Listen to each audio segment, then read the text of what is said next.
Assalamualaikum warahmatullahi wabarakatuh. Bismillahirrahmanirrahim. Alhamdulillahi rabbil alamin. Allahumma salli ala sayyidina Muhammadin al-fatihi lima ughliqa wal khatimi lima sabaqa nasiril haqqi bil haqqi wal hadi ila siratikal mustaqim wa ala alihi haqqa qadrihi wa miqdaril azim, amma ba'du. Usikum wa nafsi bitaqwallah faqad fazal muttaqun.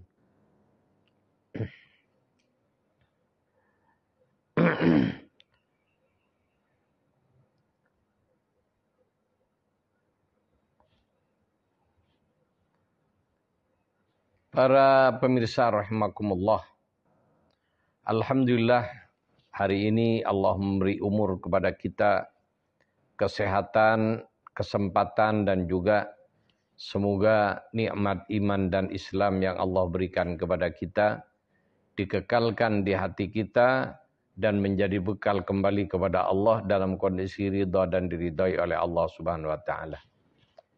Para pemirsa dan para hadirin rahimakumullah, sudah biasa di masyarakat itu ada gesekan. Dalam segala urusan, yang pedagang bergesekan dengan pedagang, politikus bergesekan dengan juga sesama politikus, kemudian termasuk para kiai dengan para kiai yang lain, pengamal satu faham dengan faham yang lain. Ini adalah sebuah kewajaran dan bagian dari sunnatullah yang harus kita sikapi dengan bijak dan dengan ilmu. Berkenaan dengan selawat fatih, banyak pihak. Jangankan orang yang di luar ahlus sunnah, jangankan yang di luar ahlus sunnah, yang dari kalangan kita sendiri, kalangan ahlus sunnah, ya, yang notabene contohnya orang NU, ya, ingkar dengan keutamaan selawat fatih, dan juga sampai pada tingkat, ya, kayak kalau orang Wahabi mensyirikan, berarti mengkafirkan orang yang membaca selawat fatih. Sebagaimana ada dalam buku yang ditulis oleh seorang ustadz di Surabaya, di Sidoarjo, lupa namanya, dia menulis buku mantan ulama NU menggugat selawat dan zikir-zikir syirik. Jadi mereka menganggap ada zikir dan selawat, ya, contohnya hizib-hizib itu dianggap kesyirikan. Ya, namanya Mahrus Ali. Ya.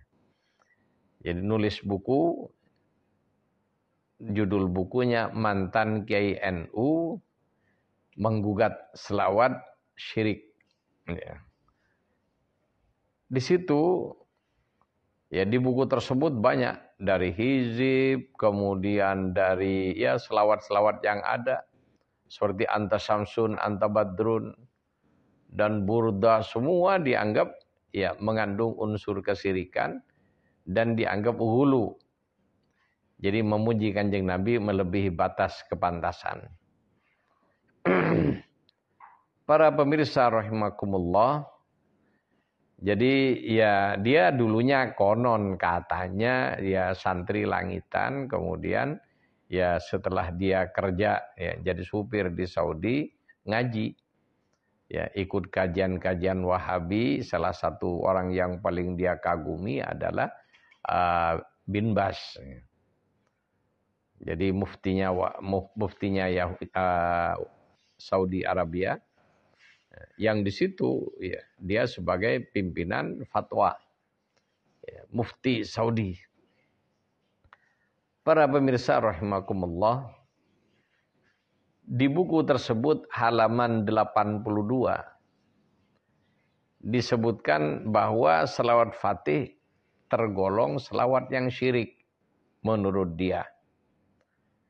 Kemudian bagaimana? Ya, dia jelaskan bagaimana selawat fatih.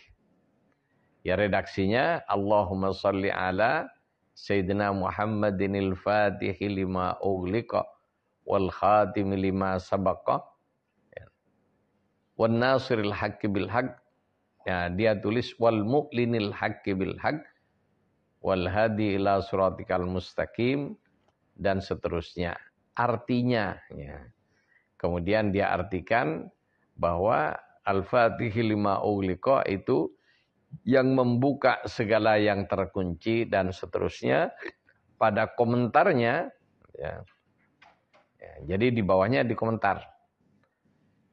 Dalam komentarnya dia nulis, saya tidak tahu dan tidak mengerti apa yang dimaksud Al-Fatihi lima ughliq, yang terbuka, yang membuka segala yang terkunci. Bisa saja pintu langit yang terkunci dengan selawat Fatih dibuka oleh Allah. Bisa saja rahmat yang tidak turun-turun ya dibuka oleh Allah dan lain-lain yang jelas ya menurut dia. Selawat ini mengandung kesyirikan, kemudian mengutip fatwa Mufti Saudi yaitu fatwanya bin Bas. Ya, yang dalam fatwa itu memang sudah sejak lama. Ya, fatwa itu mengatakan selawat Fatih menurut Wahabi adalah selawat syirik. Para pemirsa dan para ikhwan rahimakumullah, ya menanggapi model-model begini kita tidak perlu tidak perlu kaget. Ya, tidak perlu kaget. Dan agar supaya mereka sadar bahwa selawat Fatih ini sudah ada sejak zaman Nabi. Dan Nabi mengajarkan siapa orang pertama yang mendapatkan selawat Fatih dari Kanjeng Nabi, yaitu sepupu Kanjeng Nabi dan menantunya Sayyidina Ali karramallahu wajhah. Ini orang pertama yang mendapatkan selawat Fatih, cuma redaksinya panjang. Ya. Jadi redaksi selawat Fatih yang didapat Sayyidina Ali dari Kanjeng Nabi itu panjang, karena ya sahabat tidak mungkin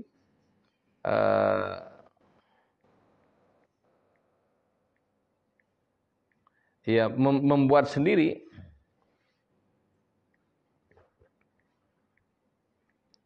Baik, ya ini alhamdulillah tadi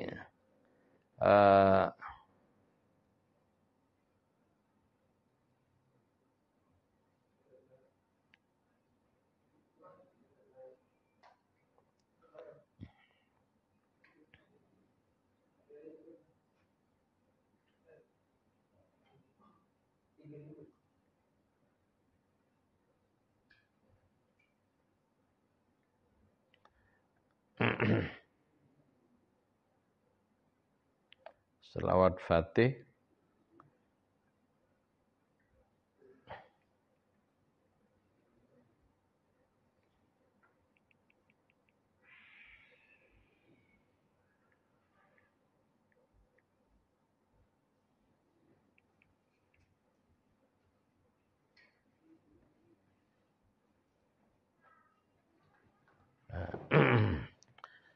jadi yang orang pertama dapat selawat Fatih itu adalah Sayyidina Ali karramallahu wajhah.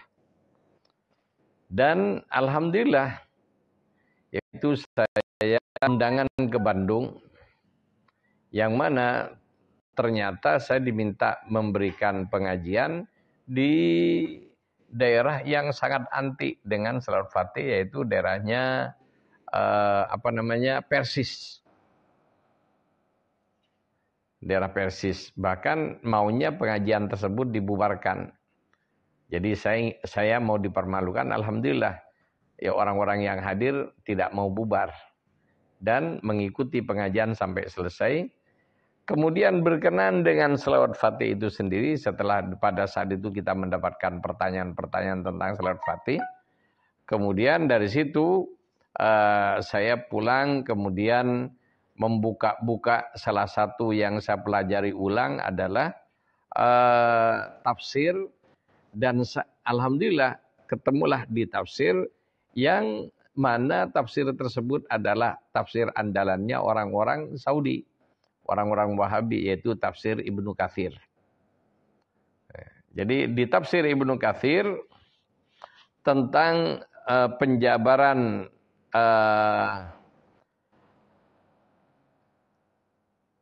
firman Allah, yaitu innallaha wa malaikatahu yusholluna 'alan nabi ya ayyuhalladzina amanu shollu 'alaihi wa sallimu taslima. Ya, ini di tafsir Ibnu Katsir penjabarannya di situ banyak redaksi selawat, karena penjelasan tentang selawat Fatih ini kurang lebih 3 lembar bolak-balik. Kemudian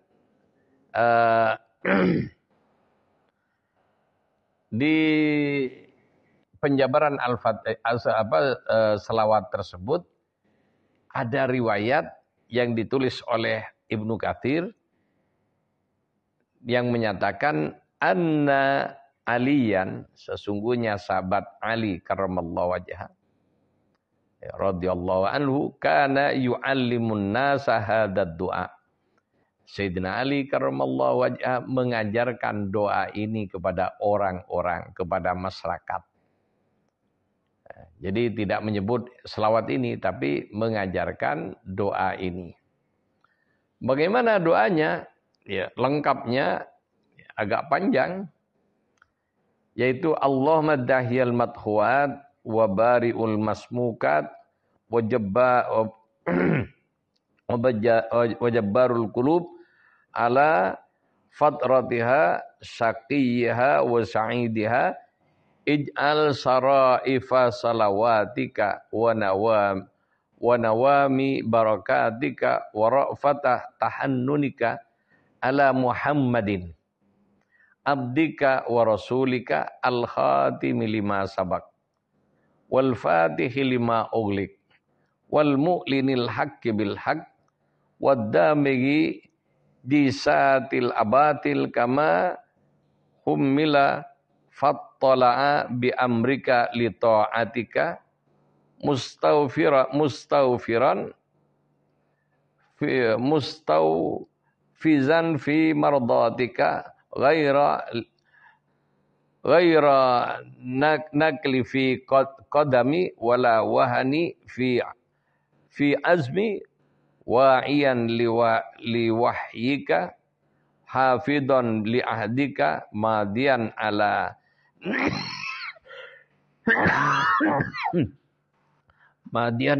nafadi amrika hatta aura qabasan li qabasin ala Allahi tasulu bi ahlihi asbabuhu bihi hudiyatil qulubu ba'da haudatil fitani wal ithmi wa aqama maudihatil aghlami wa muniratil islami wa nawairatil ahkam fahuwa aminukal ma'munu wa khazinu ilmikal mahzunu wa syahiduka yaumaddin wa ba'idhuka ni'matan wa rasuluka bil haqqi rahmatan Allahumma afsah lahu mafsahati fi adlika wa ajzihi madha'afatil khairi min fadlika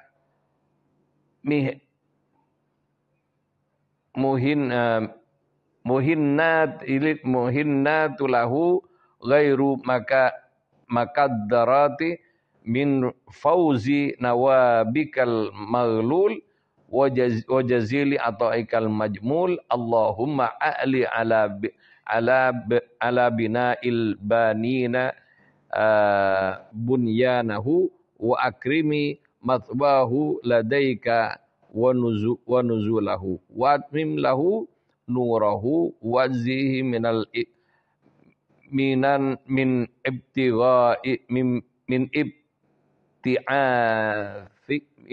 ibti'adzika lahu maqbul syahadati mardiyul maqalati dha mantiki adlin wa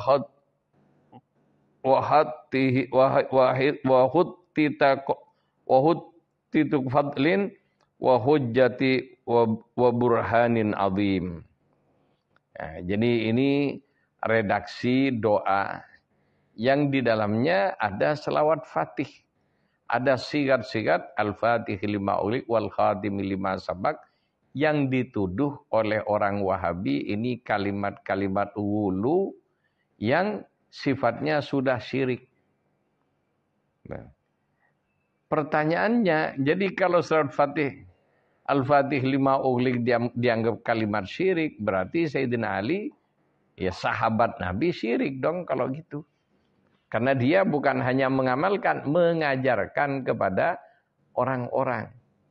Dan tidak mungkin sahabat bikin sendiri. Semua yang dilakukan sahabat dalam dakwahnya ya selalu mendapatkan dari Kanjeng Nabi. Andaikan di antara sahabat itu membuat doa sendiri, akan tetapi doa mereka itu disetujui oleh Nabi. Ya contohnya ya di antara kalimat-kalimat seperti Sami Allahu liman hamidah diganti dengan ini dan lain sebagainya dalam riwayat-riwayat itu ya semua dikomentari oleh Nabi walaupun tadinya sahabat yang mengatakan tapi Nabi membenarkan. Baru itu menjadi amalan yang masyhur di kalangan sahabat. Ya, termasuk yang diajarkan oleh Sayyidina Ali. Sehingga ini jawaban yang paling untuk menghadapi orang-orang Wahabi yang mengatakan selawat Fatih ini wulu dan bagian dari selawat syirik, ya, maka ini bisa dijadikan hujah. Ya. Jadi kalau ingin ini mendapatkan aslinya, silakan Anda buka tafsir Ibnu Katsir ya tentang Surat Al-Ahzab ayat 56 yaitu penjelasan dari innallaha wa malaikatahu yusholluna 'alan nabi. Di situ dijelaskan, dijabarkan macam-macam redaksi selawat yang ada sejak zaman Nabi. Ya, terutama yang ada riwayat langsung dari Kanjeng Nabi, bukan selawat yang dibuat oleh para aulia, contohnya ya seperti burdah dan lain sebagainya. Karena mereka tidak mau. Ini jawaban yang paling enak kita sampaikan. Kemudian tanyakan, ya setelah kalau Sayyidina Ali aja ngajarkan dan tidak dilarang oleh Nabi, kan Sayyidina Ali sezaman dengan Nabi. Ya, dan orang pertama dari anak-anak yang masuk Islam, ya termasuk dari Khulafaur Rasyidin yang terakhir. Dan juga menantu Kanjeng Nabi Sallallahu Alaihi Wasallam yang melahirkan Al-Hasan dan Al-Husain sebagai pelanjut perjuangan beliau dalam melanjutkan hitoh perjuangan Rasulullah Sallallahu Alaihi Wasallam. Jadi ini para ikhwan rahimakumullah, redaksi selawat yang diberikan Kanjeng Nabi ke Sayyidina Ali. Kemudian juga ya redaksi selawat yang lain yang juga disebarkan oleh ulama dan aulia di luar Tijani adalah redaksi selawat Fatih Syed Muhammad Al-Bakri. Yang mana Syed Muhammad Al-Bakri ini dalam satu riwayat beliau mempunyai amalan yang bisa membebaskan manusia dari siksa api neraka di hari kiamat. Cuma amalan tersebut panjangnya sepanjang surat Yasin. Sehingga ya dia kuat, tapi orang lain untuk bisa dibaca istiqomah, ini tidak mungkin kalau sepanjang itu.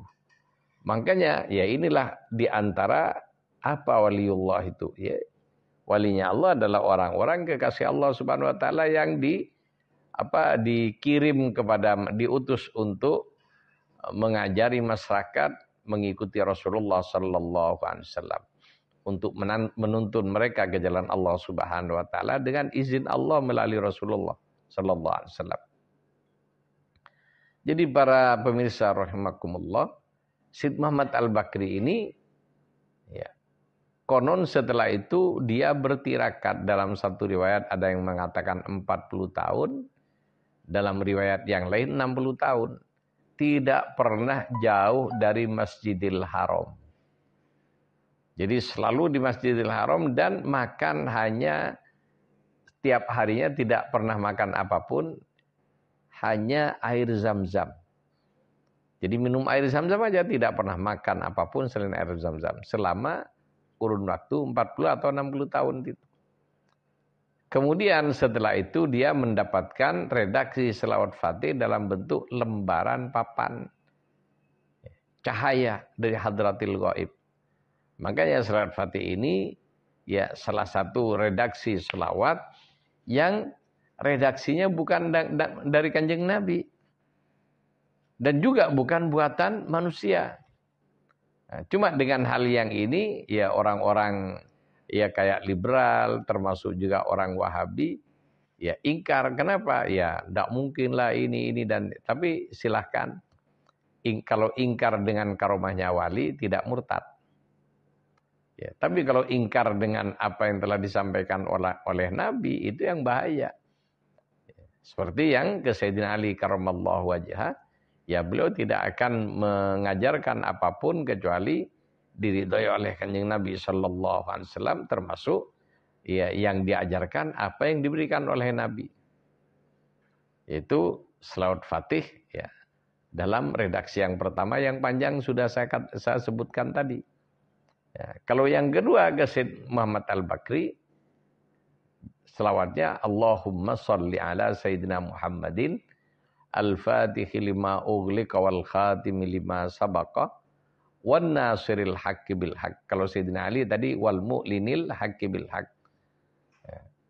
Kemudian yang ke Syed Muhammad Al-Bakri wan nasiril haqqi bil haqq.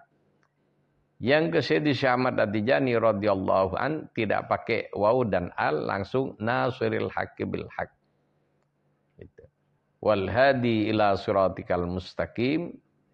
Kemudian sallallahu alaihi wa ala alihi haqqa qadrihi wa miqdarihil azim. Ini ke Syed Muhammad Al-Bakri. Adapun ke Syed Syekh Ahmad At-Tijani radhiyallahu an, Rasulullah memberikan redaksi selawat Fatih sebagaimana kita baca Allahumma shalli ala sayyidina Muhammadin Al-Fatihi lima ughliqa wal khatimi lima sabaqa nasiril haqqi bil haqq wal hadi ila siratikal mustaqim wa ala alihi haqqa qadrihi wa miqdaril azim. Jadi itu yang ke Syekh Ahmad bin Muhammad At-Tijani radhiyallahu anhu. Terus bagaimana dengan pahalanya? Jadi masing-masing ya, yang diberikan oleh Allah kepada hambanya mempunyai martabat. Salah satu martabatnya itu dari bacaannya itu sendiri. Yang kedua dari orangnya. Sehingga walaupun bacaannya sama, orangnya berbeda, ini pahalanya bisa berbeda. Ya sama dengan kita menulis sesuatu, tulisannya sama, undangan. Ya. Atau tulisannya surat perjanjian. Kalau yang nulis sekedar di penyewaan komputer atau jasa pengetikan, kemudian ada orang minta tolong diketikkan di situ. Kalau di jasa pengetikan contohnya minta tolong ngetik surat perjanjian yang redaksinya dari orang yang minta tolong sudah. Yang ngetik tinggal ngetik. Maka ya misalnya 1 lembar 1.000 atau 2.000. Itu kalau keluar dari jasa pengetikan. Tapi surat perjanjian yang keluar dari kantor notaris, ini harganya bisa jauh berbeda. Walaupun lembarannya sama, kalimatnya sama. Itu berbeda. Kenapa? Ya martabat pengetikan komputer dengan martabat seorang notaris berbeda. Jadi dari orangnya, berbeda pendapatannya. Termasuk juga berbeda martabatnya, berbeda juga apa yang didapatkan. Ya, jadi itulah kenapa selawat Fatih yang Syekh Tijani kok spektakuler. Adapun keterangan tentang salat Fatih seperti Syed Muhammad Al-Bakri tadi, keutamaannya sama dengan 600.000 kali lipat membaca selawat yang lain. Membaca selawat yang lain 600.000, salat Fatih satu kali masih lebih banyak pahala selawat Fatih. Kenapa salat Fatih? Ya, pertama, kedua ini berlipat-lipat pahalanya. Ya, membaca sekali segitu 600.000. Tapi yang kedua 600.000 plus pahala selawat yang pertama. Jadi 2 kali 600.000. Ketiga, pahala yang ketiga plus yang pertama dan kedua dan seterusnya. Nah, ini yang tidak bisa dikejar dan ini kita tidak perlu marah, tidak perlu tersinggung, dianggap merendahkan yang lain. Sebenarnya kalau kita mau membaca keterangan-keterangan dengan hati bersih dan tanpa ada emosi, maka sadar bahwa ini adalah karunia Allah untuk manusia akhir zaman, yang mana dosa di akhir zaman sudah tidak terbendung laksana air bah. Jadi kalau sudah ada banjir bandang, ya semua kesapu. Sehingga Allah memberikan juga amalan-amalan yang bisa nyapu dosa-dosa itu semua. Kenapa? Ya Allah Maha kasih sayang dengan makhluknya. Jadi oleh karena itu ya kita terima ini sebagai karunia dari Allah dengan penuh keyakinan Allah ya, aslinya berkehendak untuk membebaskan kita dari semua dosa-dosa, membebaskan kita dari siksa neraka, dan Allah berkehendak untuk memasukkan kita dalam surganya, sehingga ketika pintu dosa ya sudah jebol, dosa kemana-mana, segala lapisan sudah kena, maka Allah menjebol juga pintu rahmatnya, di mana ada pintu rahmat Allah berupa selawat Fatih yang bisa menutup atau menghilangkan dosa-dosa sebesar apapun. Dan ini rahmat dari Allah dan kita sambut dengan gembira, dengan husnudzon setinggi-tingginya kepada Allah Subhanahu wa taala. Jadi para pemirsa rahimakumullah, sekali lagi ya, makna al-Fatihi lima ughliqa. Kalau kita ngerti dengan sebenar-benarnya, ya tidak akan syirik. Yang syirik itu prasangka kita karena nganggep al-Fatih lima ughliq murni Kanjeng Nabi. Ya, yang membuka segala yang terkunci. Ya. Kalau murni Kanjeng Nabi yang kayak gitu berarti meniadakan kehendak dan kekuasaan Allah, ya tidak boleh. Jadi berarti Nabi ya telah menjadikan dirinya Tuhan. Akan tetapi kalau ngerti dengan penjelasan dari selawat Fatih yang dijabarkan maknanya secara khusus dengan Jawharatul Kamal. Kemudian di situ dijelaskan bagaimana posisi Kanjeng Nabi di hadarat Allah Subhanahu wa taala. Maka ya tidak akan gampang kita memvonis membaca selawat Fatih itu kesyirikan. Malah itu adalah sebuah kebaikan yang diberikan oleh Allah untuk makhluknya melalui Kanjeng Nabi. Kenapa? Karena Allah Subhanahu wa taala ingin menunjukkan kemuliaan Nabi dan kekasihnya ya di hadrahnya dan juga ya di depan para makhluknya yang lain. Itu. Jadi Al-Fatih lima ughliqa maknanya adalah pembuka segala yang terkunci. Ya, disuruh dijelaskan Al-Fatih lima ughliq. Ya. Jadi bukan menuhankan dirinya. Yang membuka itu Allah. Cuma Allah menjadikan Nabi sebagai orang yang dapat tugas menjadi khalifahnya di muka bumi. Ya. Yang pertama membuka hati manusia yang kafir ya, setelah Fathul Mekkah. Ya, inna fatahna laka fatham mubina. Ya, Allah menaklukkan kota Mekah ya, melalui tangan Kanjeng Nabi sallallahu alaihi wasallam, dan melalui penaklukan tersebut manusia masuk ke dalam agama Allah berbondong-bondong. Idza jaa nasrullahi wal fath wa ra'aitan nas yadkhuluna fi dinillahi afwaja. Manusia masuk ke dalam Islam berbondong-bondong melalui Kanjeng Nabi sallallahu alaihi wasallam. Sehingga Kanjeng Nabi adalah Al-Fatih. Yang lucu, kalau mengatakan Nabi sallallahu alaihi wasallam sebagai Al-Fatih dalam arti yang sebenar-benarnya karena Nabi membebaskan Mekah, itu dibilang syirik. Lah giliran Muhammad Al-Fatih dari kerajaan Turki Utsmani dijuluki Muhammad Al-Fatih, tidak ada yang mengatakan syirik dengan yang ngasih julukan dan orang yang memanggil dengan Muhammad Al-Fatih kepada Raja Turki tersebut. Lah ini ketimpangan pemahaman. Kenapa kok kalau umatnya kok enggak apa-apa, tapi kalau Kanjeng Nabi kok langsung apa-apa? Termasuk juga ya, yang super lucu kalau saya melihat, karena saya pernah tinggal di Saudi. Ketika umat Islam merayakan Maulid Nabi, dimaki-maki sampai dengan dijuluk kesyirikan dan lain sebagainya. Giliran memperingati ulang tahunnya kelahiran raja Saudi, kok tidak ada mufti Saudi yang mengatakan syirik? Kenapa kok kelahiran Nabi, ulang tahun kelahiran Nabi disyirikan, tapi kalau kelahiran Raja Saudi kok tidak syirik? Lah ini lucunya kayak gitu. Kenapa? Ya ini mereka penjilat-penjilat kerajaan. Itu. Sehingga ya berfatwa dengan ya sesuai dengan pesanan. Kenapa?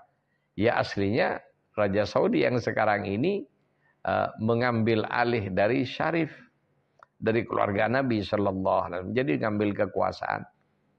Di mana ketika Turki Utsmani jatuh, kemudian setelah itu ya Mekah itu adalah salah satu, Mekah Madinah adalah satu provinsi dari kerajaan Turki Utsmani pada zaman itu.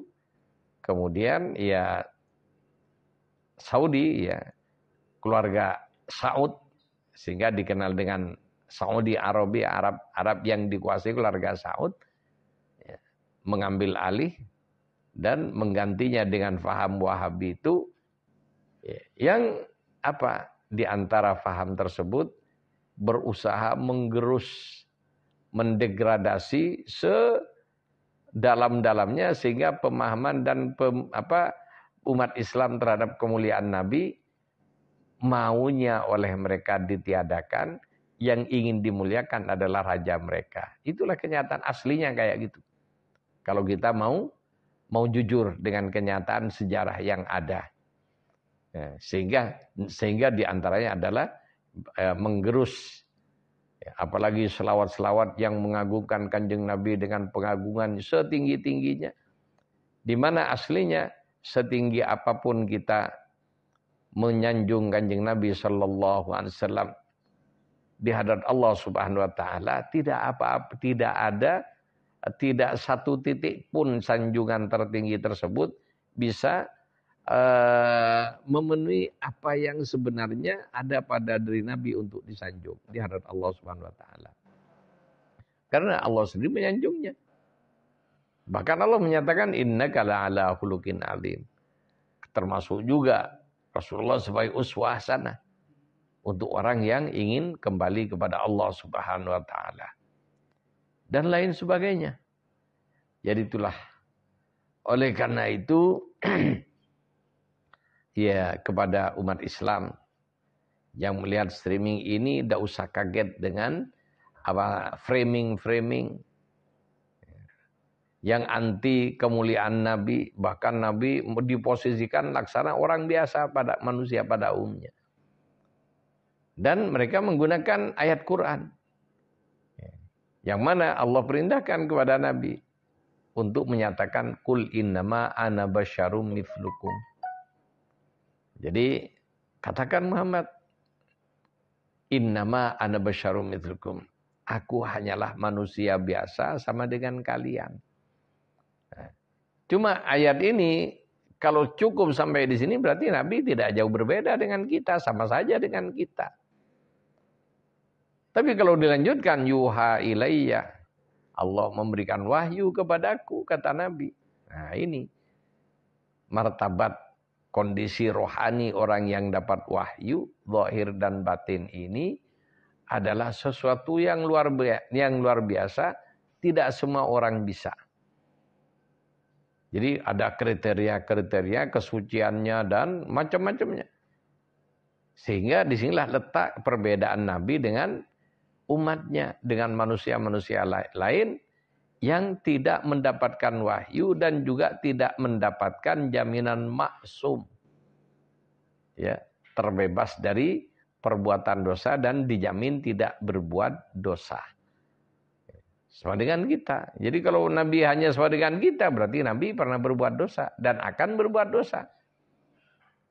Tapi kalau sudah ada kata yuha ilayyah, lah ini pertama ya orang yang dapat wahyu itu adalah mendapatkan martabat ya dan kondisi yang dijaga oleh Allah dari berbuat dosa, dan juga orang tersebut selalu dalam ampunan, mendapatkan ampunan dari Allah Subhanahu wa taala. Itu perbedaannya. Sehingga menyanjung Nabi selamat bukan Tuhan, ya. Tidak dituhankan laksana orang Kristen dan orang Kristen.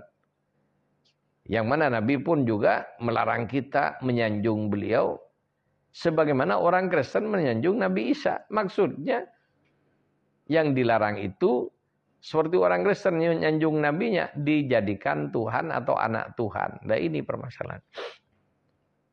Dan selama tidak menuhankan Kanjeng Nabi dan tidak menjadikan Nabi sebagai anak Tuhan, kemudian menyanjung keindahan ya fisiknya, keindahan wajahnya, keindahan akhlaknya, keindahan ajarannya adalah sebuah keharusan untuk memupuk mahabbah kita kepada Allah dan Rasul-Nya. Jadi inilah, moga-moga kita umat Islam diberi kesadaran dengan hal ini, terutama dengan para ikhwan Thariqah Tijani dan umat Islam Ahlus Sunnah wal Jamaah yang selama ini mendapatkan provokasi sedemikian rupa sehingga ada selawat-selawat yang memuji keagungan Nabi dikatakan sebagai selawat yang syirik, termasuk selawat Fatih.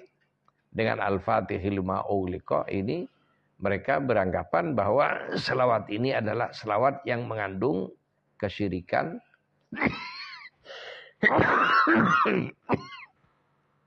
Menurut versinya ulama-ulama Wahabi dan orang-orang yang percaya dengan mereka.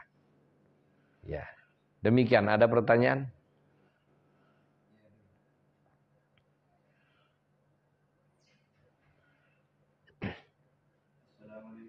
Izin bertanya, apakah baca sholawat Fatih boleh dibaca kapan saja, misalkan lagi mengendarai kendaraan? Boleh ya. Bagaimana hukumnya baca sholawat Fatih? Bolehkah kapan saja? Contohnya ya di kendaraan. Boleh membaca, jawabannya boleh membaca sholawat Fatih di mana saja, kapan saja. Yang penting bukan di tempat yang dilarang berzikir, contohnya WC. Atau tempat-tempat tidak terhormat lainnya. Di situ kita andaikan tetap membaca, kalau terus-terus zikir dan ingin membaca, cukup baca dalam hati. Ya. Kalau di luar itu, di masjid, di rumah, di sekolah, di sambil perjalanan, nyetir mobil, dan lain sebagainya, yes. Kita kerja sambil nyangkul, sambil baca sholawat Fatih. Ibu-ibu sambil masak, boleh baca sholawat Fatih. Ibu-ibu gendong anaknya, boleh baca sholawat Fatih, sangat bagus. Ya, sambil ngedoain anaknya yang digendong, anaknya yang dibarengin bermain. Boleh. Kecuali di tempat yang tidak boleh berzikir. Demikian. Izin bertanya, siapakah yang menentukan derajat seseorang tersebut dinyatakan menjadi seorang wali? Ada pertanyaan, siapakah yang berhak menentukan seseorang itu walinya Allah Subhanahu wa taala? Siapa yang berhak? Ya, yang paling berhak Allah Subhanahu wa taala, karena itu kewalian datang dari Allah Subhanahu wa taala. Cuma ya bagaimana Allah memberitahu? Di antaranya Allah Subhanahu wa taala kalau masih zaman Nabi, Allah mengutus nabinya. Dan Nabi itulah yang memberitahu. Kemudian bagaimana setelah Kanjeng Nabi wafat? Ya Allah memberitahu tetap melalui Kanjeng Nabi sallallahu alaihi wasallam. Jadi para wali kutub ya bisa dengan melalui ru'yah atau mimpi. Mimpinya bisa dalam tidur atau untuk kalangan ahlul ma'rifah. Ya para wali kutub yaqdatan wa musyafahatan, langsung berhadapan. Kondisi sadar. Itu Kanjeng Nabi. Dasarnya apa? Lahumul busyra fil hayatid dunya wa fil akhirah. Bagi para wali mendapatkan berita gembira dari Allah untuk kehidupan dunia dan akhiratnya. Ya contohnya Syekh Ahmad bin Muhammad At-Tijani radhiyallahu an. Kanjeng Nabi yang menyatakan. Itu. Bagaimana Kanjeng Nabi menyatakan? Ini banyak riwayatnya di Jawahirul Ma'ani, di Rima dan kitab-kitab Tijani. Contohnya tentang Syekh menjelaskan bahwa martabat Qutbul Maktum itu Kanjeng Nabi yang memberitahu kepada Syekh radhiyallahu anhu. Dia menyatakan qala li Sayyidul Wujud sallallahu alaihi wasallam bi annani al-Qutbul Maktum. Ya, berkata Rasulullah sallallahu alaihi wasallam pada saya bahwa saya ini al-Qutbul Maktum. Nah, ini salah satu contoh. Jadi yang menyatakan Kanjeng Nabi kepada wali yang bersangkutan. Ada wali yang lebih di bawahnya, ya dia mendapatkan kabar bahwa dia min auliyaillah, dari wali yang lebih tinggi. Gurunya memberitahu, kamu sudah mencapai martabat ini. Karena ya ini martabat guru. Dalam Islam ada guru tarbiyah. Ya, guru tarbiyah itu diantaranya adalah mempunyai kemampuan bisa memandang hati murid dan apa yang terbetik pada murid, termasuk martabat murid dia guru tarbiyah tahu. Karena guru tarbiyah itu yang nuntun si murid. Untuk kemana? Ke hadratnya Kanjeng Nabi dan menjadi walinya. Wali Allah di bawah asuhan Kanjeng Nabi. Ya, karena dia menjadi muridnya, Kanjeng Nabi memberikan kepada gurunya, guru kepada muridnya. Jadi diberitahu oleh gurunya. Yang wali kepada murid tersebut kalau sudah wali. Ada yang seperti itu. Jadi termasuk martabat yang dicapai. Karena apa? Di antara martabat guru ada guru tarkiyah, di atasnya guru tarbiyah. Kalau guru tarbiyah nganter si murid sampai kepada Kanjeng Nabi dan sampai menjadi wali. Adapun guru tarkiyah lebih detail lagi pengetahuannya sampai juga tahu batas akhir yang bisa dicapai oleh muridnya. Itu kalau guru tarkiyah. Ya. Muraqi. Ya, muraqi ini kelasnya wali kutub. Ya, bukan kelasnya ya kayak kita. Jadi kalau kayak kita ini masih dhon aja. Ya, dengan diri kita aja tidak tahu martabatnya, apalagi ya dengan martabat orang lain.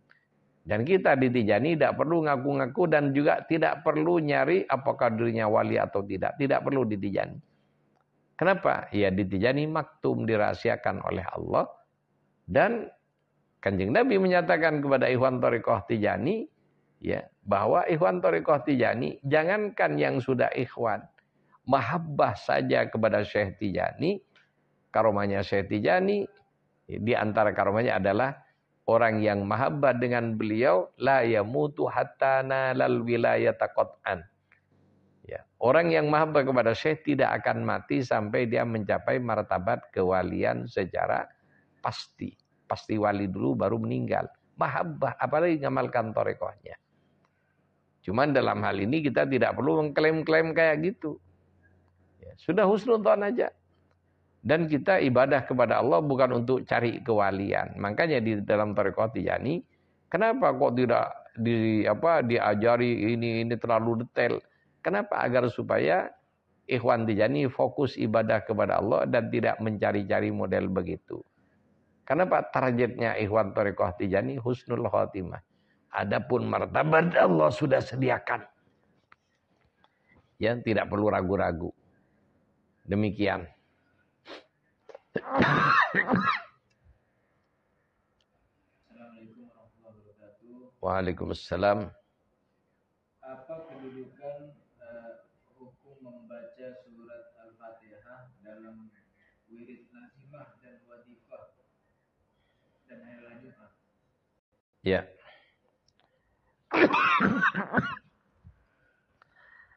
Apa hukumnya baca suratul Fatihah ketika kita mau membaca wirid lazim, membaca Fatihah dulu.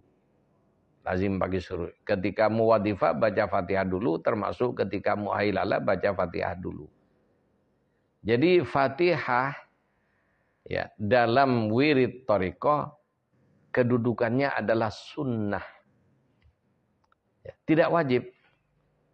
Sehingga contohnya misal ya kita mau baca wirid lazim pagi sore. Apa rukunnya? Niat baca istighfar 100, selawat 100, la ilaha illallah 100. Kemudian niat saya mau baca wirid lazim pagi karena Allah. Langsung astagfirullah, astagfirullah, sah. Cuma kalau tidak baca suratul Fatihah, tidak mendapatkan sunnahnya baca suratul Fatihah yang mana umul Quran. Pahalanya sangat gede seperti itu. Demikian juga dalam wadifah dan hailalah. Makanya untuk murid, untuk ikhwan masbuk, makmum masbuk ketika berjamaah wadifah. Ya, masbuk itu artinya orang yang terlambat datang. Orang yang terlambat datang ke ijtima wadifah langsung masuk ke shaf dulu. Tentukan posisi duduk sudah bagus. Kemudian niat baca wadifah makmuman lillahi ta'ala. Setelah itu cukup baca ta'awudz. A'udzubillahi minasyaitonirrajim. Bismillahirrahmanirrahim. Langsung mengikuti imam. Tidak perlu baca Fatihah. Andaikan membaca Fatihah boleh. Tapi ya karena masbuk ya itulah yang seharusnya cukup bismillah. Ya, ta'awudz sama bismillah. Langsung membaca bacaan yang dibaca oleh imam. Andaikan Fatihah dulu boleh, tidak masalah. Dan tetap mendapatkan pahala. Kemudian ya setelah itu baca bacaan yang dibaca oleh imam dan dihitung nanti setelah imamnya selesai ya si makmum tersebut jangan ikut nutup. Jangan ikut innallaha malaikatahu yusholluna 'alan nabi. Langsung ketika imam selesai dia menyelesaikan bacaan yang kurang, yang belum dibaca, contohnya istighfar atau surat Fatih berapa yang kurang, selanjutnya dibaca seperti itu. Demikian. Apa fadilah membaca surat Al-Fatihah bersambung dengan bismillah? Ya, membaca suratul Fatihah disambung dengan bismillah banyak fadilahnya. Dan itu hadisnya hadis yang didahului sumpah. Jadi Rasulullah bersumpah, wallahi. Ya. Malaikat Jibril nyampein kepada saya. Malaikat Jibril bersumpah, Mikail nyampein kepada saya. Malaikat Mikail bersumpah. Ya, dan seterusnya malaikat Israfil mendapatkan berita langsung dari Allah Subhanahu wa taala yang semuanya bersumpah bahwa orang yang membaca suratul Fatihah ya disambung basmalah dengan hamdalahnya, apalagi kalau nafasnya panjang disambung semua sampai waladdallin, ini fadilahnya sangat besar. Salah satu fadilahnya adalah mulut orang yang membaca Fatihah dengan cara wisol tersebut ya, dengan cara wasol tersebut dijamin tidak akan tersentuh api neraka. Artinya ya selamat dari api neraka. Kalau sudah mulutnya aja ada kesentuh, apalagi badannya. Itu. Karena kenapa kok mulut disebut ini? Karena yang paling banyak dosa dalam kehidupan ini mulut. Itu. Di antara anggota tubuh yang paling sering berbuat dosa, mulut, mata. Ya, ini. Baru anggota tubuh yang lain. Demikian. Keutamaan surat Al-Fatihah secara umum. Kalau keutamaan Al-Fatihah secara umum banyak. Ya, silakan baca di tafsir Quran. Di semua tafsir itu menjelaskan keutamaan Al-Fatihah. Apa? Ummul Quran. Induk dari Quran. Sehingga ya bagi mereka yang tidak sempat membaca Quran secara keseluruhan, yang banyak baca surat Fatih, niatnya ya dengan segala kerendahan hatinya kepada Allah untuk mengganti ketidakmampuannya menghatamkan Quran. Jadi banyak. Jadi bukan hanya ini. Makanya silakan baca di tafsir Quran. Jadi termasuk sama dengan baca seluruh Al-Quran. Termasuk juga masing-masing ayat dalam Al-Quran dikenalkan as-sab'ul mathani dan macam-macam penjelasannya. Ya. Ada lagi? Ketika membaca wirid, apakah harus selalu melibatkan nama Syekh Ali Harazim? Apakah cukup dengan nama Syekh saja? Jadi ini juga ya dengan masalah tawassul. Ini anggapan orang Indonesia pada umumnya, ketika mau beribadah, contohnya terutama yang berkenaan dengan wirid, ini harus nyebut ila hadrat Sayyidi Syekh Ahmad Tijani. Ila hadrat Kanjeng Nabi, ila hadrat Sayyidi Syekh Ahmad Tijani. Kan gitu kan? Ila hadrat Sayyidi Ali Harazim. Kemudian ila hadrat ini, ila hadrat dan seterusnya. Kalau Sayyidi Ali Harazim karena Khalifah Akbarnya harus disebut. Itu kebiasaan torekoh di luar Tijani. Itu. Adapun ya, dalam torekoh Tijani, cara wiridnya sudah ada di kitab Bughyatul Mustafid. Ya di situ bagaimana membaca wirid, mau wirid lazim pagi sore, wadifah maupun haylalah. Pertama konsentrasi, kemudian niat membaca wirid. Apa wirid lazim pagi atau wirid lazim sore, apa wadifah, apa haylalah. Setelah niat langsung baca ta'awudz, a'udzubillahi minasyaitonirrajim sampai waladdallin. Tanpa ila hadrat. Setelah waladdallin amin, ya ada yang mendahulinya dengan selawat Al-Fatih. Kalau yang di wirid lazim pagi sore, ada yang mendahului dengan maqasid. A'udzubillahi minasyaitonirrajim. Bismillahirrahmanirrahim. Wa ma tuqaddimu li anfusikum min khairin tajidu indallah wa khairu wa a'dhamu ajra wa astaghfirullah innallaha ghafurur rahim. Labbaik Allahumma rabbi wa sa'daik dan seterusnya. Ketika mau baca selawat, innallaha malaikatahu yusholluna 'alan nabi, labbaik dan seterusnya.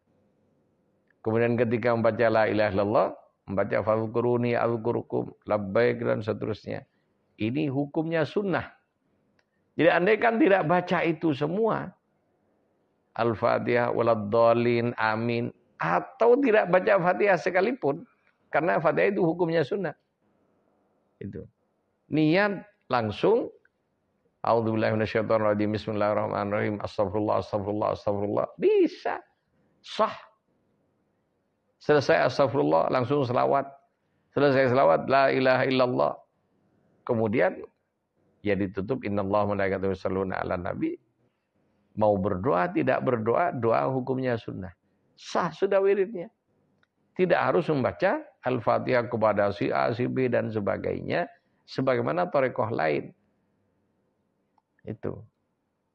Kemudian ada yang tanya, gimana? Apa sampai wirid kita?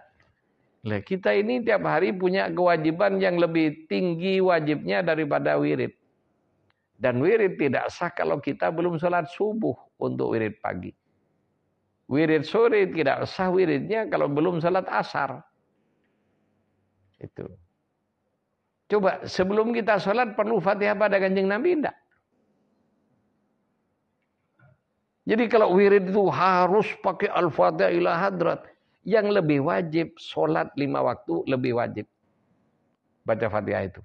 Konsekuensi dari ya keyakinan wajib membaca Al-Fatihah. Coba kita sholat 5 waktu. Pakai ila hadrat dulu enggak?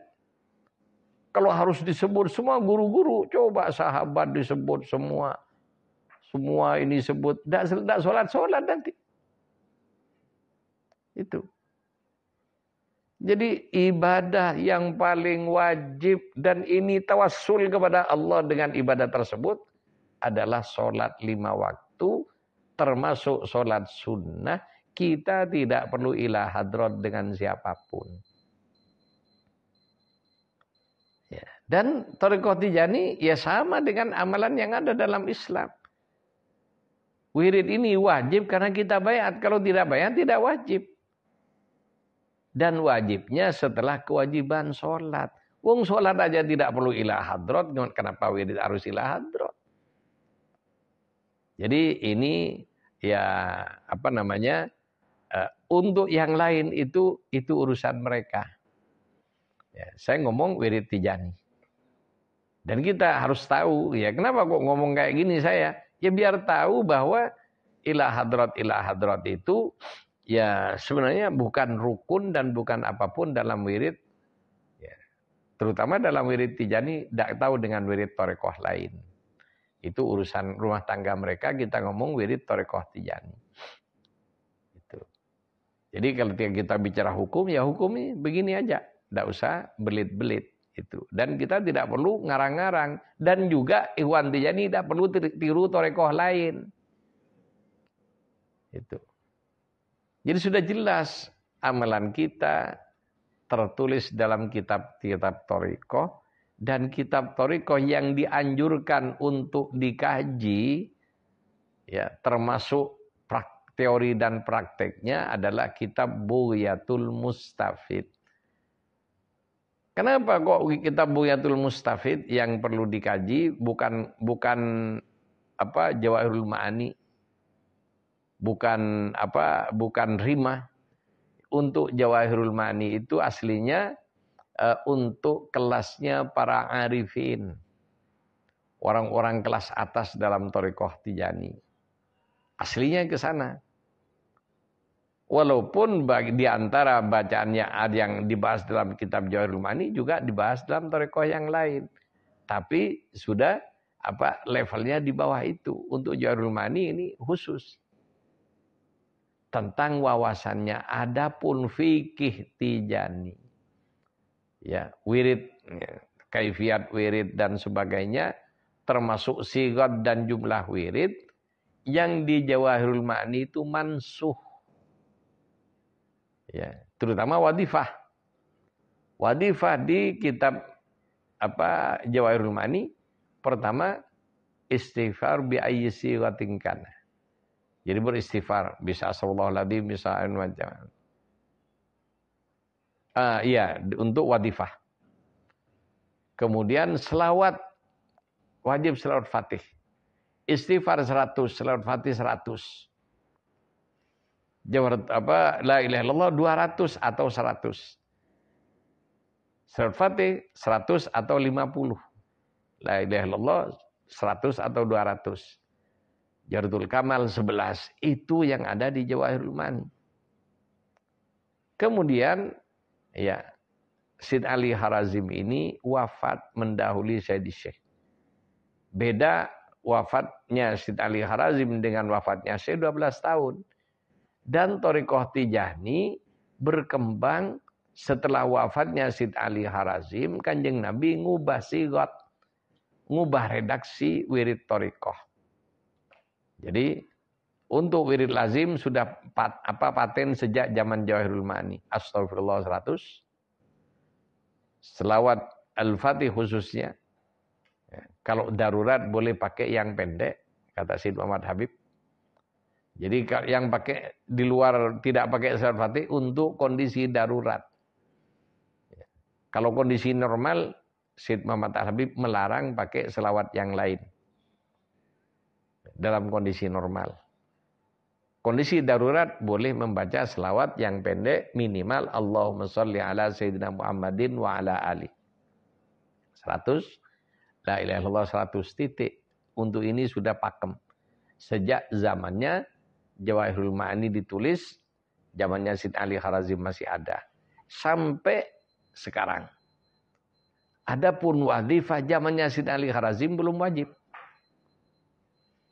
Jadi wadifah ini kegiatan yang dianjurkan oleh Syed untuk membaca dengan niat ziarah kepada Kanjeng Nabi. Karena Jawharatul Kamal kalau sudah bacaan ke-7 Kanjeng Nabi datang. Kenapa kok hanya 11? Kenapa yang 6 ini tawajuh kepada Allah dengan Jawharatul Kamal? Memuji Nabi dengan pujian setinggi-tingginya.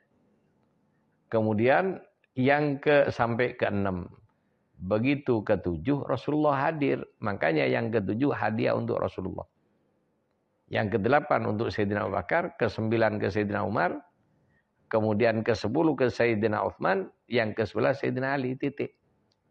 Ini awal mula wadifah. Termasuk hailalah. Ya tadinya tidak ada. Setelah itu ya Syekh setelah mengetahui bahwa hari Jumat itu hari yang sangat istimewa. Maka Syekh mengisi keistimewaan hari Jumat itu berzikir di waktu asar. Ya, terutama berzikir la ilaha illallah. Kemudian setelah itu ya wadifah oleh Kanjeng Nabi disempurnakan, direvisi. Istighfarnya astagfirullahaladzim alladzi la ilaha illa huwal hayyul qayyum. Surat Fatih 50, la ilaha illallah 100, Jawharatul Kamal 11. Itu setelah wafatnya Syed Ali Harazim. Makanya ya yang ada di Jawahirul Ma'ani mansuh ya. Dikoreksi. Koreksinya ada di kitab Rimah. Makanya di cetakan lama Rimah dan Jawahir dijadikan satu kitab. Dalamnya ya dalam kotak itu Jawahirul Ma'ani, luarnya hamisnya itu adalah Rimah Hizbur Rahim yang ditulis oleh Syed Umar Al-Futi yang muridnya Syed Muhammad Wali Abu Thalib, artinya murid cucu. Dan itu sudah sempurnanya amalan Thariqah Tijaniyah yang tidak bisa diubah-ubah lagi. Kenapa? Itu yang dilakukan Syekh sampai wafatnya. Adapun kenapa kok membaca Jawharatul Kamal tadinya 11 menjadi 12? Ya, itu terjadi ya karena Syekh tadinya belum punya zawiyah 13 tahun. Ya, beliau ada di Fes mendapatkan hadiah rumah dari Raja Maroko, Raja Sulaiman yang juga ikhwan Thariqah Tijaniyah dan menjadi salah satu muqaddam dan sahabat Syekh. Kemudian di kediaman tersebut karena memang juga gede, luas, dan memenuhi syarat untuk dijadikan baca wadifah. Ya. Maka ya di ruang tengah yang terbuka, tidak ada atapnya itu, ya karena di Maroko tidak hujan tiap hari kayak kita. Maka disitulah di beber karpet, kemudian dibaca wadifah, termasuk hailalah, khusus wadifah, ketika baca la ilaha illallah dibeber kain putih untuk nyambut kehadiran Nabi ketika membaca Jawharatul Kamal ke-7 dan seterusnya. Itu penghormatan khusus untuk Kanjeng Nabi. Jadi itulah aslinya. Jadi wadifah tadinya tidak wajib menjadi wajib setelah itu. Dan itu ada di kitab Rimah. Hailalah menjadi wajib juga adanya di kitab Rimah. Sehingga kalau ada keterangan di Jawahirul Ma'ani kalau tidak sempat membaca wadifah tidak wajib qadha, itu di Rimah wajib qadha karena sudah menjadi kewajiban. Akhirnya lazim pagi sore super wajib, sedangkan wadifah dan hailalah menjadi wirid wajib thariqah karena wajibnya wirid lazim pagi sore. Jadi orang yang membaca wirid lazim pagi sore wajib wadifah berjamaah tiap hari dan wajib hailalah tiap hari Jumat sore. Ya, sama dengan dalam Islam, tadinya ketika di Mekah yang wajib hanya sholat 5 waktu. Tidak ada puasa, tidak ada zakat, tidak ada haji. Baru setelah pindah ke Madinah, ya, datang perintah puasa, datang perintah zakat, datang perintah haji. Yang tadinya tidak ada dan tidak wajib, setelah itu menjadi wajib bagi umat Islam sesuai dengan ketentuan yang ada. Demikian juga yang pertama kali wajib adalah wiridus sobah, wiridul masa. Jadi kalau di Maroko, di Jazair dan di Afrika tidak ada istilah wirid lazim pagi sore. Yang ada wiridus sobah, wiridul masa. Itu. Kenapa wirid lazim ini seluruhnya wadifah lazim, hailalah juga lazim. Makanya auradul lazimah, wirid lazim. Wirid lazim ketiganya pagi sore, wadifah dan hailalah wajib semuanya. Orang yang membaca lazim pagi sore wajib membaca wadifah berjamaah dan hailalah Jumat. Orang yang hailalah Jumat tidak baca wirid lazim pagi sore bukan tijani. Demikian juga orang yang membaca wirid lazim pagi sore tidak mau wadifah tidak hailalah belum sempurna torekoh tijaninya dan belum terhitung sebagai ikhwan tijani. Bahkan bagi mereka yang sengaja tidak mau berjamaah wadifah, tiap hari tidak mau berjamaah walaupun ada ikhwan, juga batal tijaninya, maka dia turun menjadi muhibbin saja walaupun tiap hari baca lazim. Demikian.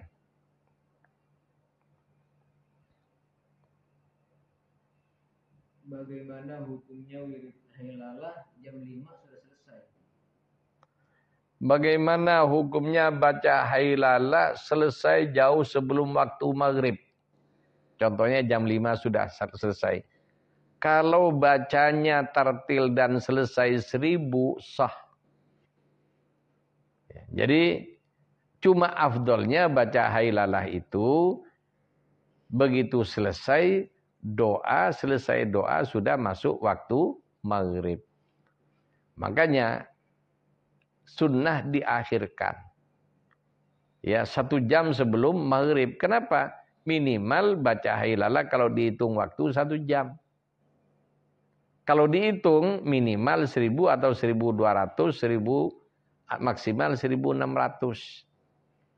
Yang menyatakan 2000 ini syaratnya hanya satu, ke Ibrahim Ar-Riyahi, Tunis. Yang lain maksimal 1000, minimal 1000, maksimal 1600.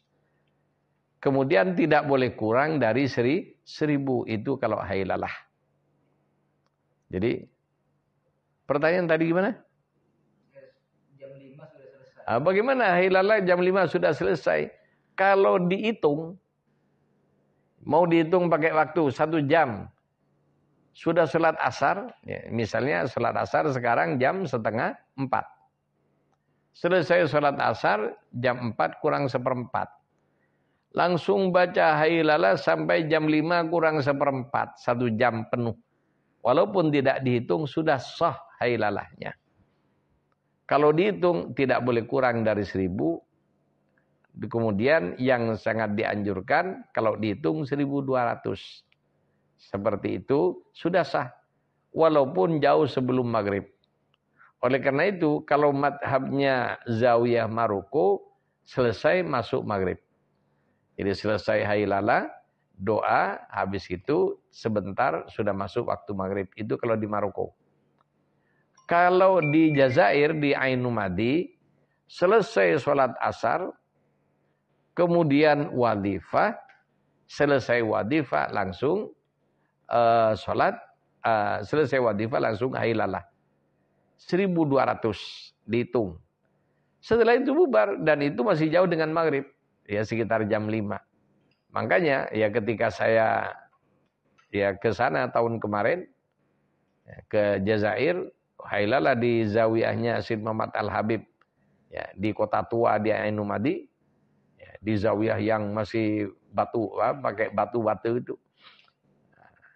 Itu ya awal. Kemudian ya karena asarnya awal, pada saat itu jam 5 sudah selesai. Setelah itu kita ziarah ke ya makbarahnya para khalifah dan juga ke tempat-tempat yang lain masih cukup.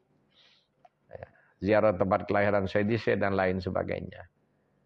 Jadi Hailalah misalnya diawalkan jam 5 selesai, buyar sah. Yang penting kalau dihitung 1 jam, dihitung waktu 1 jam, kalau dihitung pakai tasbih 1000 atau 1200 tidak boleh kurang dari 1000. Itu. Demikian. Baik para ikhwan rahimakumullah. Alhamdulillah. Ya, ada lagi? Kalau misalnya ada seorang yang mengetahui pengangkatan seorang aulia, apakah beliau itu seorang aulia? Kalau ada orang mengetahui pengangkatan seorang aulia, apakah dia aulia? Memang ya pejabat itu diangkat ya, kalau ada pengangkatan, pejabat itu pengangkatannya diumumkan kepada pejabat yang lain. Ya, pernikahan juga diumumkan kepada masyarakat. Biar tidak jadi fitnah. Jadi para aulia, ya itu pejabatnya Allah. Jadi wali yang lain diundanglah contohan. Gampangnya kayak gitu, mendapat pemberitahuan seperti itu. Ya. Jadi kalau tidak wali ya tidak tahu. Itu tanda di antara tanda kewalian. Kalau benar begitu. Ada lagi? Ini Pak, yang tadi yang kata Abah tadi, yang tawasul tadi Pak, berarti di situ ada perbedaan apa tuh antara niat dan doa. Kita nggak usah tawasul, tapi mendoakan boleh. Jadi tidak usah mendoakan siapa dulu? Enggak, misalnya kita mendoakan misalnya apa kan, kita nggak tawasul sama apa gitu. Tapi mendoakan apa? Iya, iya baik. Ini ada pertanyaan bagus. Jadi di sini bukan tidak boleh bertawasul, kita membaca wirid Tijani ini sudah bertawasul dengan sendirinya. Jadi kenapa wirid ini wasilah kita kepada Allah.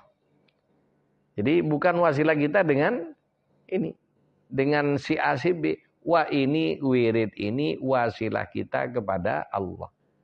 Salat itu wasilah kita kepada Allah. Itu.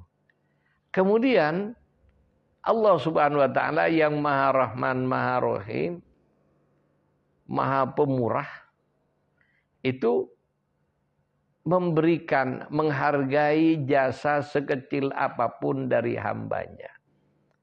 Ketika hamba itu punya ilmu diajarkan kepada orang lain dan orang itu mengamalkan ilmu tersebut, disebut tidak disebut, didoain tidak didoain, ketika diamalkan ilmunya dengan sendirinya, yang ngajar ini tidur pulas, muridnya baca wirid, yang ngajar sudah dapat pahala.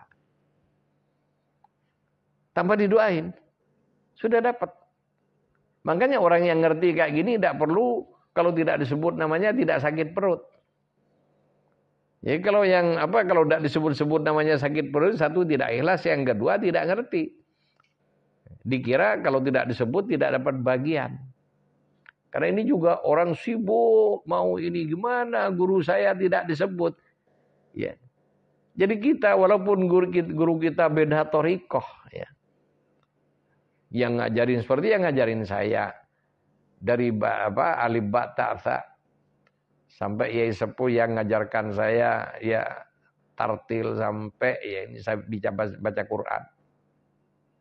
Saya harus sorokan tiap pagi dulu. Dia thariqahnya Naqsabandi. Dan saya terutama dalam wirid thariqah tidak pernah berdoa khusus dengan dia. Karena saya yakin beliau walinya Allah.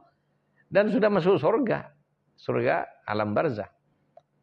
Jadi kalau orang sudah masuk surga, ngapain kita pening-pening ngurusin orang yang sudah masuk surga? Kita ini belum tentu masuk surga. Ketika saya wirid, baca Fatihah, yang ngajari saya Fatihah siapa? Beliau kan? Dengan sendirinya beliau sudah dapat. Saya baca astagfirullah, saya bisa astagfirullah karena beliau yang ngajar. Semua guru-guru saya dari yang ngajar alif ba ta tha sampai saya bisa baca Quran. Kemudian saya bisa ya punya pengetahuan lain-lain. Semua yang mengajarkan ini ya ketika berkaitan amal yang diajarkan dengan kita, dengan sendirinya Allah memberikan pahala kepada mereka. Tanpa kita sebut, Allah sudah.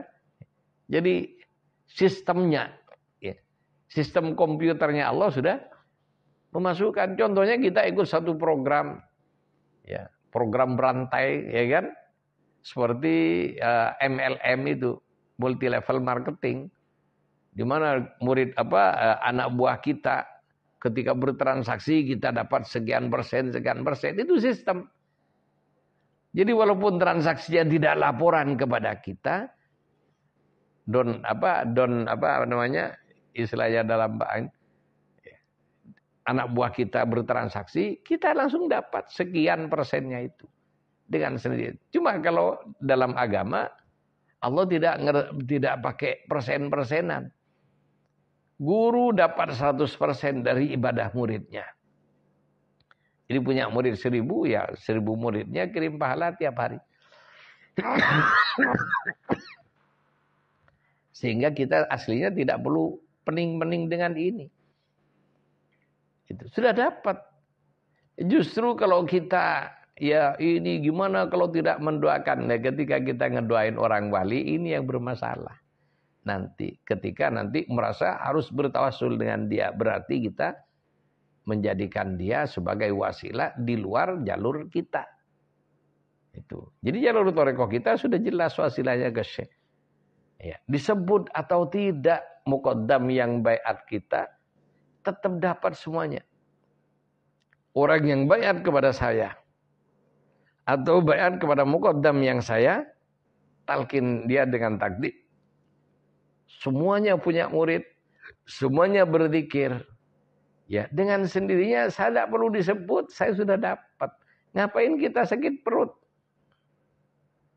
Itu. Kalau tidak disebut namanya, Allah sudah memberikan balasan secara otomatis dalam komputernya Allah Subhanahu wa taala. Canggih komputer Allah. Sehingga tidak harus ila hadrat, tidak harus.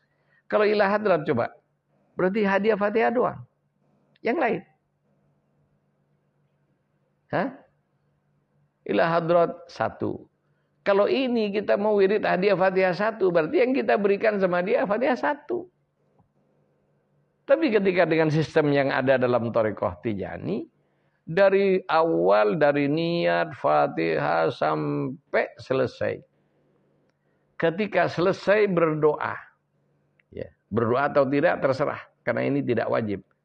Dalam redaksi doanya, yaitu dihadiahkan semuanya kepada Rasulullah. Hadihi hadiatum minni ilaika ya Rasulullah niyabatan an Sayyidi Syekh Ahmad At-Tijani radhiyallahu an. Ya Rasulullah, seluruh wirid saya, jadi bukan ila hadrat Fatihah 1. Dari Fatihah sampai selesai dihadiahkan semuanya kepada Nabi. Ini ya Kanjeng Nabi, saya membaca wiridnya Syekh Tijani. Jadi bukan wirid pribadi, membaca wiridnya Syekh. Saya hanya mewakili Syekh.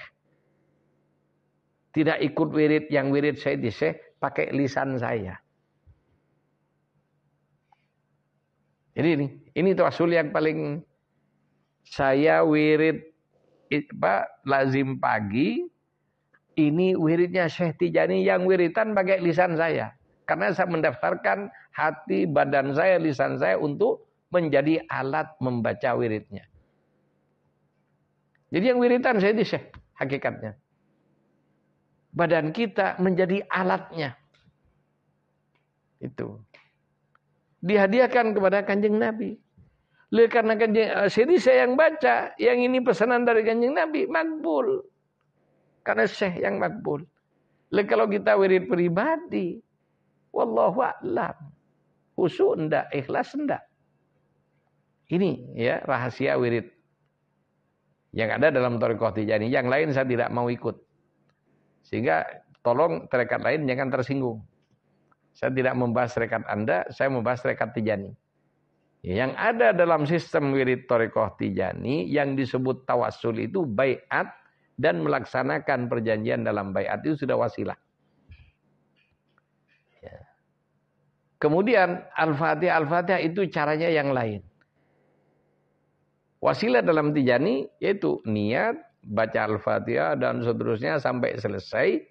Seluruhnya dihadiahkan ke Kanjeng Nabi. Kenapa? Ini pesanan Nabi ke Syekh. Dan kita muridnya Syekh. Bukan muridnya Muqaddam. Itu. Ya Rasulullah, ini hadiah saya kepada jenengan. Mewakili Syekh Tijani. Jadi kita mewakili Syekh Tijani yang wiritan Syekh. Kita menjadi wakilnya. Kemudian fakbal, mohon diterima ya Rasulullah. Kemudian setelah itu, kita berwasilah lagi dengan yang sore. Jazallahu anna, ya Allah, berilah balasan dari wirid kami ini. Junjungan kami, Sayyidina wa Nabiyina wa Rasulana.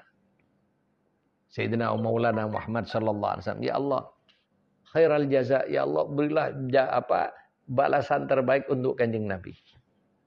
Berilah balasan terbaik untuk Syekh Tijani. Berilah balasan terbaik untuk Khalifahnya Syed Ali Harazim. Berilah balasan terbaik untuk guru-guru kami yang membaiat kami sampai sanad kami pada Kanjeng Nabi. Dapat semua, tidak usah disebut satu persatu. Nah ini tawassul yang paling enak. Dan dihadiahkan seluruhnya bukan hadiah Fatihah satu. Kalau mohon maaf dengan cara yang lain, ila hadrat al-Fatihah, ila hadrat sampai baca puluhan Fatihah. Kemudian wiridnya tersendiri. Berarti hadiahnya hanya Fatihah doang. Kalau kita dari Fatihah sampai seluruhnya dihadiahkan tanpa kecuali kepada Kanjeng Nabi sallallahu alaihi wasallam. Biar Kanjeng Nabi yang membawa kepada hadrat Allah Subhanahu wa taala. Ketika Nabi yang bawa, qabul. Kalau kita yang bawa, apanya kita ini? Itu. Ikhlas tidak. Khusyuk tidak. Coba siapa yang berani mengklaim sepanjang wiritan khusyuk? Ayo. Apalagi lagi jatuh cinta. Sambil wiritan yang terbayang sih dia. Betul apa tidak? Itu. Jadi itulah rahasia wirid thariqah Tijani. Dan rahasia manfaatnya, jadi kita tidak perlu ila hadrat.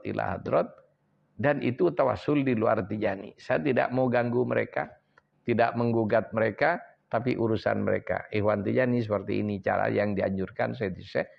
Kita tidak perlu mengadopsi tarekat lain. Karena banyak ya para ikhwan, ya termasuk para muqaddam yang mengadopsi cara lain ini. Sehingga sebelum wirid masih sibuk dengan ilah hadrat kemana-mana. Bahkan nyebut wali di luar Tijani. Kalau kayak gitu batal. Itu. Demikian. Sudah cukup? Baik para hadirin, para ikhwan rahimakumullah. Ya, alhamdulillah. Ya moga-moga yang saya katakan ini benar. Ya sekali lagi moga-moga Allah menuntun lisan dan hati saya yang sangat-sangat jelaskan ini benar sesuai dengan kaidah thariqah Tijani yang Allah ridho, Kanjeng Nabi ridho, Syekh Ahmad At-Tijani radhiyallahu anhu ridho untuk kita semuanya. Kurang lebihnya mohon maaf. Wassalamualaikum warahmatullahi wabarakatuh.